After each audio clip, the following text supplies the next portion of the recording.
2 листопада, понеділок, в ефірі інформаційна служба «Заман». Я Оріні Сітумєрова. Вітаю вас.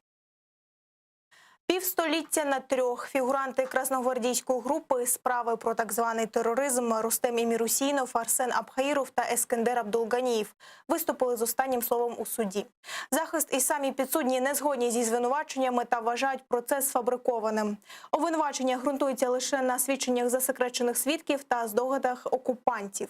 Завтра о 10-й годині Південний окружний військовий суд у Ростові-на-Дону повинен винести вирок кримським татарам – 49 років ув'язнення на трьох.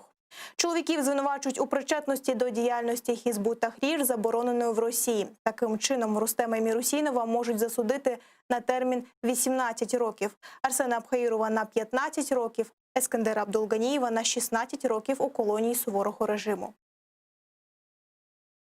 Закончилось судебное заседание, предпоследнее, по красногвардейской группе Хизбут Тахрир, в котором ребята выступили с последним словом. Очень чувственно и очень приятно было слышать слова благодарности и в свой адрес, и в адрес всего джемата, и всех тех, кто не стоял в стороне и оказывал посильную поддержку этим семьям и им непосредственно ребятам. В окупованому Криму пікетували матері фігурантів красногвардійської групи у справі про так званий тероризм. Імені Абдулганієва, Зеліха Абхаїрова та Зорі Імірусінова стояли вздовж траси з плакатами «Наші діти не терористи». Рустема Імірусінова, Арсена Абхаїрова та Ескендера Абдулганієва майже 2 роки тримають у застінках. Незгодні з надуманими звинуваченнями матері вважають це продовженням репресивної політики проти кримських татар. Тому вийшли протестувати, але це не сподобалось окупаційним поліцейським. Вони стали погрожувати протестувальницям судом і адміністративними справами. В Зорі Імірусінової навіть стався гіпертонічний криз. Зараз жінка у лікарні. Докладніше про протест проти абсурдних закидів та свавіллю окупантів. Далі у сюжеті. Попри дощову погоду, матері бранців з красногвардійської групи вийшли нагадати про абсурдні закиди окупаційної влади. Сьогодні їх діти виступили з останнім словом у Південному окружному суді Ростова. А завтра вони вже отримають вироки. Тому Еміні Абдулганієва, Зеліха Абхаїрова та Зорі Імірусінова стояли при дорозі з плакатами «Мій син не терорист». Крымских татар, крымских мусульман. Я хочу добиться этим, выйдя на одиночный пикет, что наконец-то восторжествует справедливость, и все наши ребята выйдут. Потому что это незаконно, потому что это несправедливо. За что сажают детей? За что? Он ничего не делал. За разговор за кухонным столом, как воспитывать детей, что он делал богоязнь 5 раз намазы, за это сажают людей. За что? Я не согласна этим. Невдовзі до Зорі Імірусінової приїхали окупаційні правоохоронці. Хамськи погрожували судом та заявили, що жінка не має права стояти з плакатом. Покажите, что у вас телефон добрый. А зачем? Я могу быть вашим представителем? Покажите мне, покажите мне доверительность. Покажите доверительность. За кілька хвилин Зоря Ханим забрали з рук плакат, а її змушували сісти до службового авто окупаційних поліціянтів. Буцімто, щоб поговорити. Жінка відмовилася, вимагала, щоб з нею говорили при свідках. А окупаційні поліцейські почали погрожувати адміністративною справою за неузгоджений пікет. Присядьте в машину, человек возьмет у вас объяснение. Вы не указывайте. Вы не мешайте нам, вы не выполняете законные требования.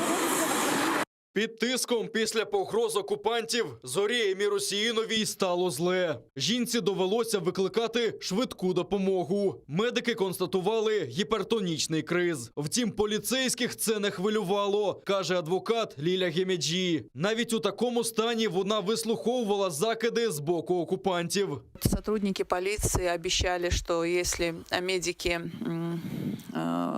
не заберут ее в больницу, она будет доставлена в отделение полиции, где в отношении нее будет составлен админпротокол по 2 статьям за нарушение организации проведения митингов. Жінку врешті довелося госпіталізувати до Октябрьської районної лікарні. Там вона проведе кілька днів під наглядом медиків. Медики старались оказать максимально возможную первую необходимую помощь, но, к сожалению, давление не понижалось. Оно шкалило и уходило за пределы 200/100.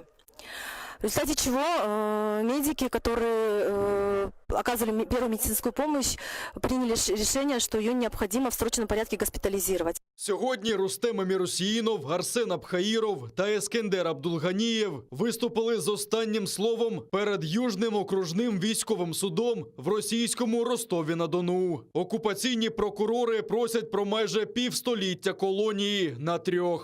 Владислав Стужук, Заман, АТР. В окупованому Криму відбулися молебні на підтримку фігурантів красногвардійської групи справи про так званий тероризм. У Сімферополі, Ніжньогірському, Джанкої, Білогірську та Кіровському люди зібралися, щоб помолитися та підтримати політв'язнів. За їх словами, кримські татари не терористи. Якщо б серед засуджених дійсно були б такі, ніхто б із людей не підтримував би їх. Полвека, конечно, за ни за что. Это абсурдно. И ожидаемый результат, мы понимаем, что оправдания не будет в их сторону. Это не первый процесс, не первое осуждение на ребят, крымских татаров, как мусульман. Поэтому мы ожидаем, что результат будет предсказуемый. Конечно, не согласны с этим. За 30 лет, как мы жили в той Украине, не было ни одного теракта, терроризма. В нашем народе нет террористов, экстремистов. И не было, и не будет. Наш народ миролюбивый, показывает, что к террористам, вот такое мероприятие не проходит. И дуа не делают террористам. Это прямое давление. Флешмоб на підтримку фігурантів справи про так званий тероризм. Родичі та близькі політв'язнів не згодні із надуманими звинуваченнями та вироками окупантів. Ініціювали флешмоб. Вони не терористи. За словами активістів, люди почали долучатися до флешмобу. Вони викладають на своїх сторінках у Фейсбук фотографії з написом «Півстоліття в'язниці на 3». Прокуратура Автономної Республіки Крим і міста Севастополя розслідує 17 кримінальних проваджень, що стосуються злочинів, скоєних проти журналістів в окупованому Криму. Про це повідомляє Центр прав людини «Зміна». У 8 з цих справ 13 особам повідомлено про підозру. За їх словами, на тлі знищення незалежної професійної журналістики в Криму виникла громадянська журналістика. Зокрема, активісти з Кримської солідарності всупереч агресивній політиці з боку окупантів намагаються розповідати про те, що відбувається на півострові.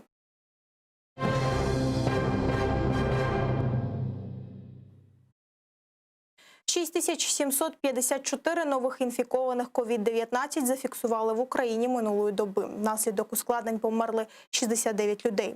Минулого тижня хворих було на 8 тисяч більше, ніж позаминулого, зазначили в Міністерстві охорони здоров'я. У відомстві також готуються до розгортання нових ковід-шпиталів. У Києві його планують відкрити у будівлі Палацу спорту. Про це заявив головний санітарний лікар Віктор Ляшко в інтерв'ю виданню «Сьогодні». Обирають приміщення з системою вентиляції та опалення, а закупівлею необхідного обладнання займається державна компанія «Медичні закупівлі». Окрім цього, від сьогодні у МОЗ запустили антиковідний кол-центр. 150 операторів цілодобово відповідатимуть на всі питання українців, каже міністр охорони здоров'я. Наприклад, вас турбує питання, що ви не можете дозвонитися своєму сімейному лікарю, або ви не можете отримати відповідне направлення на здачу аналізів або комп'ютерну томографію, або у вас виникли питання з ПЛР-тестуванням. Зрозуміло, що для того, щоб з'ясувати і надати вам вичерпану відповідь, оператору потрібно буде зв'язатися з відповідним містом, з відповідним сімейним лікарем і потім надати вам цю інформацію. окупованому Криму за останню добу виявили 161 новий випадок захворювання на коронавірус. Загальна кількість хворих на півострові з початку пандемії, за офіційними даними окупантів, досягла 12 294 осіб. За минулу добу помер ще один пацієнт з підтвердженим діагнозом COVID-19. Загалом на півострові помер 231 пацієнт з коронавірусом, 162 у Криму, 69 у Севастополі. Окупанти двічі порушили режим припинення вогню в районі селища Водяне на Донеччині. Вчора ввечері вони обстріляли позиції об'єднаних сил зі стрілецької зброї. Обійшлося без втрат, стріляли неприцільно, тому українські захисники не відкривали вогонь у відповідь. В тому ж районі безпілотник окупантів перетнув лінію фронту, але його нейтралізували засобами радіоелектронної боротьби об'єднаних сил. Засобами радіоелектронної боротьби об'єднаних сил ворожий безпілотник було подавлено, що унеможливило його подальше використання. Від початку поточної доби 2 листопада у районах відповідальності українських підрозділів порушень режиму припинення вогню не зафіксовано. По всій лінії розмежування спостерігається тиша. Це все на цю мить. Вже за кілька хвилин ефір продовжить моя колега Гульсум Халілова, а о 21-й дивіться «Заман» кримсько-татарською Шевкетом Наматулаєвим. Будьте здорові, до зустрічі!